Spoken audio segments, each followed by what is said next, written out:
Hey, what's up guys, welcome back to another sports stuff video. Today, we'll be doing a prediction video for the 2022 to 2023 NFL season. This is going to be everyone in every division and predicting at whatever I think they're going to be at towards the end of the season. And we'll be doing the playoffs as well. So this is a full season prediction, preseason by the way. This is a preseason prediction. This can be changed halfway through the season. And I'll be doing a midway of the season prediction, and I'll be doing a postseason prediction as well. But this is the preseason predictions for the 2022 to 2023 NFL Draft. So if you do enjoy this video, please give it a like, comment, subscribe, hit the notification bell to be notified when I post next, and let's get into the video. So I used the website. If I can actually pull up the website and remember what I used playoffpredictors.com. So this website I've used the last 2 or 3 years to try and predict different things, and this year it did not disappoint. About 3/4 of the way through, I realized, oh my lord, some of these teams are almost undefeated, and other teams have not won a single game. And that's because of how stacked the teams are at the top and how bad the teams are at the bottom. But yeah, I try to make it even as much as possible. I think I did actually a pretty good job towards the end of the overall, I am not too mad. I mean, I'm looking at it right now before I show you guys, obviously. All this is very reasonable. I can actually see it happening. Yeah, I'm looking at it right now. All this I can see happening. So if you guys do enjoy this video, just let me know. Let's get into it. So I'm going to be doing the AFC. Actually, let's do the NFC first, because I am an AFC North fan, being a Cleveland Browns fan. Go Dog Pound. I am a Cleveland Browns fan, so let's leave the AFC North for very last. Let's do the NFC first. First up is the NFC North. Now, the NFC North, there are three teams, not two, 3 teams that I could genuinely see making a postseason run. That is the Packers, the Lions, and the Vikings. Then there's the Bears, who are the bottom dwellers, who I think are going to play spoiler a couple of times throughout the season. But I don't see them as an actual threat for this division. I only see the Packers at the very top, and the Lions and Vikings fighting for that middle, that second position to make the playoffs as a 6th or 7th seed. So I have the Packers going 14-3, going 6-0 in the division. I don't see a single game throughout the year where the Packers could lose a game in division. Whether it's at home, away, it doesn't matter. I think the Packers are too stacked compared to the other team's talent.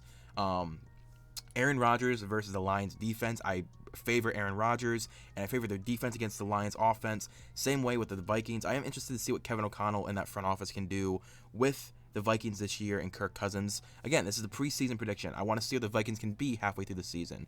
Same with the Lions. I'm very high on the Lions. So here's my official breakdown. I have the Packers at 14-3, the Lions at 9-8, the Vikings at 8-9, and the Bears at 3-14. Now the Packers at 14-3 is not a surprise. I have them yet again as the number 1 seed in the NFL. They lose Devontae Adams, they lose Darius Smith, who didn't even play for them last year. But losing Devontae Adams does not help. But from everything I've heard, is that Christian Watson and Romeo Doubs have been A+ excellent guys in training camp, and I'm very excited to see what they can be in this offense. Alan Lazard is one of my favorite wide receivers in the league, mainly because of his run blocking prowess. He's such a good run blocker as a wide receiver, and as a team who runs the ball as much as I do with the Browns, I like seeing guys who do that. And this running tandem of A.J. Dillon and Aaron Jones, they love Alan Lazard because of how good he blocks. And I think Christian Watson, his big body and frame, will turn out to be a really good blocking receiver as well. And he's had a really good camp. Same with Romeo Doubs, who's having even a better camp than he is. But they get their tight end Robert Tonyan back on a 1-year deal. Tore his ACL early last year, but him and Jeremiah DeGuara I think I'm going to be really good. This offensive line is good.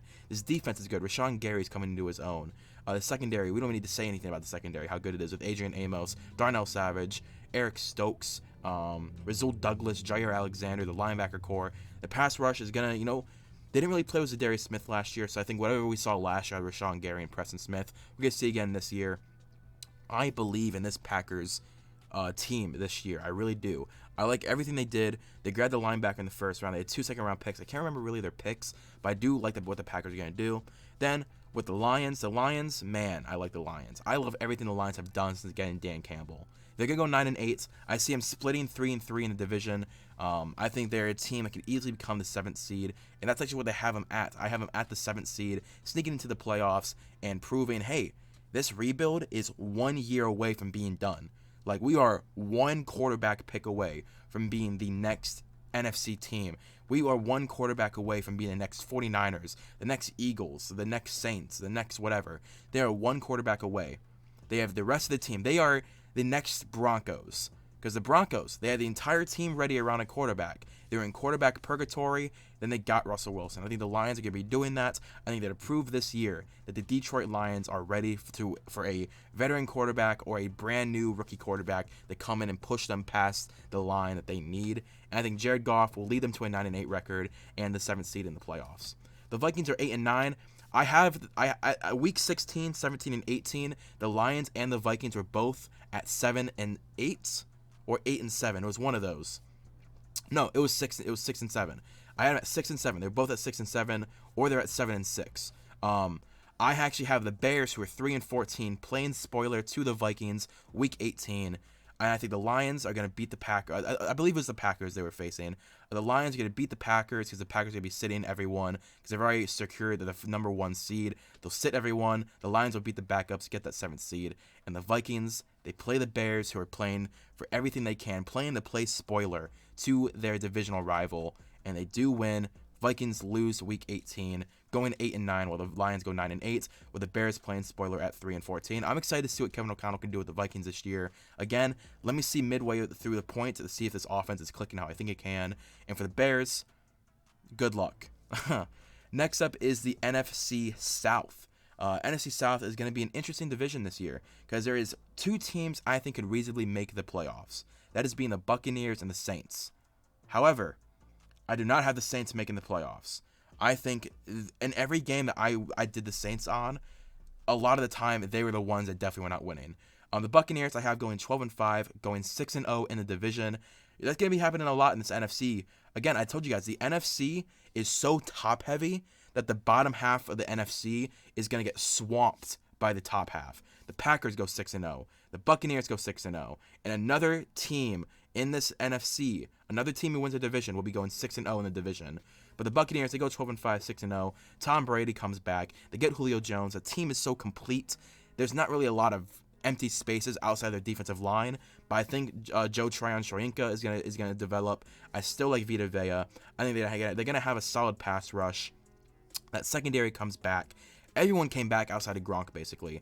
But to replace Gronk, they got Kyle Rudolph, and they drafted really well. They got Cade Otton, one of my favorite tight ends in this class, Cade Otton. And again, they're a complete team. There's no missing, really.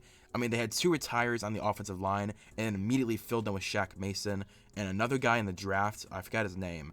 They did lose the center. What was his name? So Ryan Jensen might have a knee injury where he's going to be out for the year, but they're still trying to figure out what the injury is almost a week later. Because I'm recording this on August 14th. It's been over a week since he's been injured, and there's still no clarification if he's out for the season. So it's really interesting. If he does come back in the season, I'm really going to like them even more. But even if they have to go with a J.C. Treader or another center that's on the free agency market, it's going to be interesting. Saints, I have them going 7-10. Like I said, the Saints, I think they could be a playoff team. They're a boomer bust. They really are a boomer bust. Either Jameis Winston comes back, and he is the franchise quarterback we're all thinking he can be with the Saints, and they go 13-4, or Jameis Winston is exactly who we think he is, and they go 7-10. It really is dependent on the quarterback. Alvin Kamara more than likely won't be suspended until next year, so he probably plays the entire year out, so he's not really a factor in this record. It really is only Jameis Winston. And their left tackle, Trevor Penning. He has been terrible throughout camp. He's been kicked out of camp multiple times, starting a bunch of fights. I do not like Trevor Penning. I never liked the pick. I still don't like the pick. Next up is the Panthers. I have them going 5-12. Yeah, Baker Mayfield, sure. You got him, 2 more wins than they had last year. Maybe the exact same amount of wins as last year. Baker Mayfield was not enough to push the letter on this team to make a playoff push. Matt Rule's going to get fired. They're going to have a brand new coaching staff, but that also means for a brand new quarterback that they're going to draft in this draft. Next up is the Falcons, and they're going 3-14. The Falcons, they're going to go 0-6 in the division, in my opinion, but it does not mean they are the worst team in the league. I really do not think the Falcons are the worst team in the league. I think they could be a top 10 pick, obviously, but, they have a lot of guys that I believe in. A.J. Terrell is one of the most underrated, slept-on cornerbacks in the league. I like Richie Grant. I like Jalen Hawkins. I like Michael Walker. Their offense, I like, it's not Caleb McGarry, it's, their guard, Chris Lindstrom. I like Chris Lindstrom. I love Jake Matthews. I love Kyle Pitts. I did not like the Drake London draft, though. I didn't like that draft pick. But with Marcus Mariota, I don't think he's gonna push the ladder enough. I think halfway through the season they're gonna start Desmond Ridder. They're gonna get a game or two of a win. They win a game or two, and they're not gonna draft a quarterback because they drafted Desmond Ridder. Let's give him another year, guys. Let's give him another year chance. Didn't like it.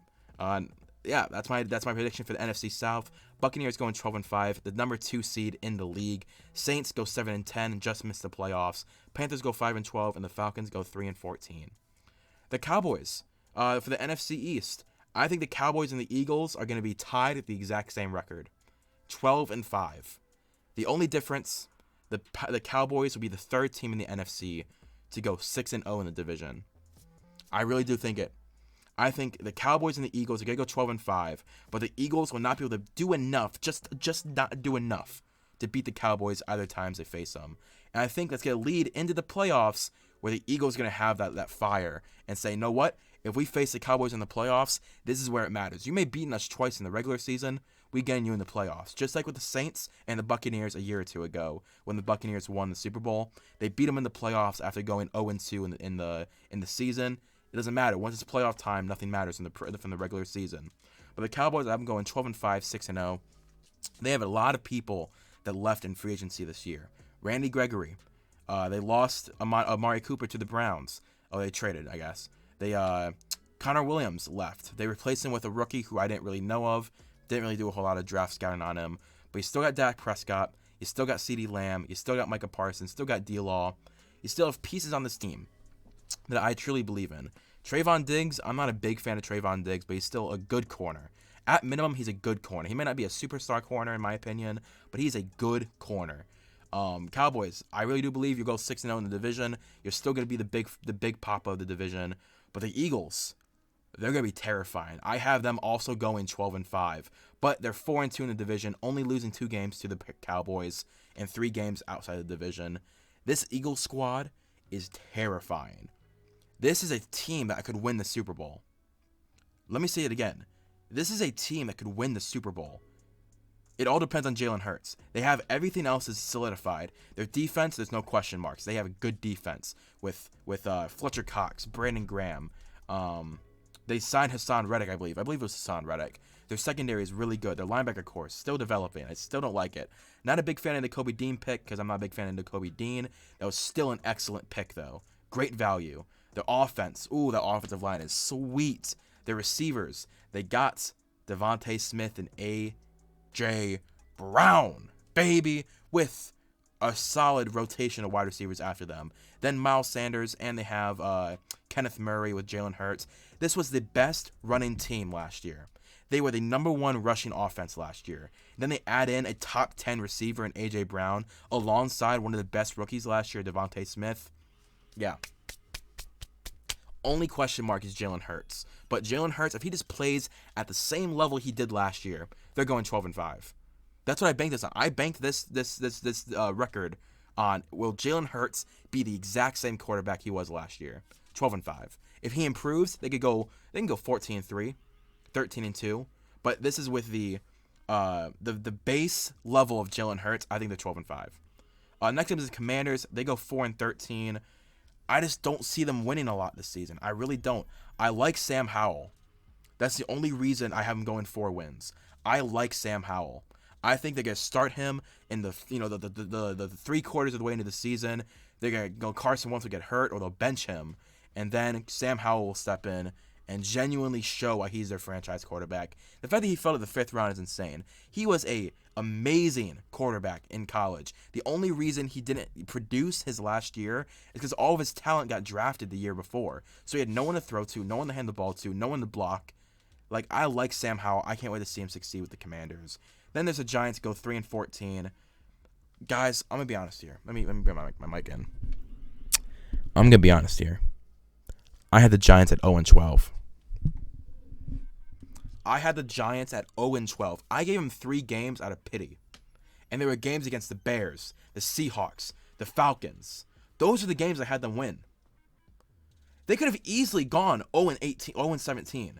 I gave them those wins. This is a team that genuinely might go 0-17. I have them going 3-14. They beat the Commanders once. That was the 1-5 in the division. But yeah, this division is going to be controlled by the Cowboys and Eagles. Cowboys at 12-5, 6-0 in the division. Eagles 12-5, 4-2 in the division. That's why the Cowboys are above them. Then the Commanders at 4-13, the Giants at 3-14. The Cowboys are the 3rd seed. The Eagles are the 5th seed. And the NFC division is going to be the LA Rams winning the division at 11-6. The NFC West. The Rams go 11-6, 3-3 in the division. I think this is a team that genuinely might boom or bust. Now, they lost a lot of people. They lost Odell, but they replaced him with Allen Robinson. They still have Van Jefferson as well, who's been really okay. I thought he'd be really good in the slot, but he's been okay in his career so far. The offensive line, you lose Andrew Whitworth, but you keep Rob Havenstein, and you keep the other guy. I can blank on his name. I always forget his name. But you got Havenstein. Forgot the other guy's name. You lose Austin Corbett, which is going to hurt. I think that's going to hurt their run game a lot. On defense, you lose Von Miller. That's going to hurt. You replace him with Bobby Wagner, but they play 2 completely separate roles. Von Miller's a pass rusher. Bobby Wagner is a field general. It's completely different. Completely different linebacker roles. So I do think that the Rams are going to win the division by a game or two, but I don't see them being the powerhouse they were last year. So 11-6 is still good. The 49ers, I have them going 10-7 and 3-3 in the division. So them and the Rams are both 3-3 in the division. I think the 49ers going 10-7. I think it's very fair. I think they won't be as good with Jimmy G.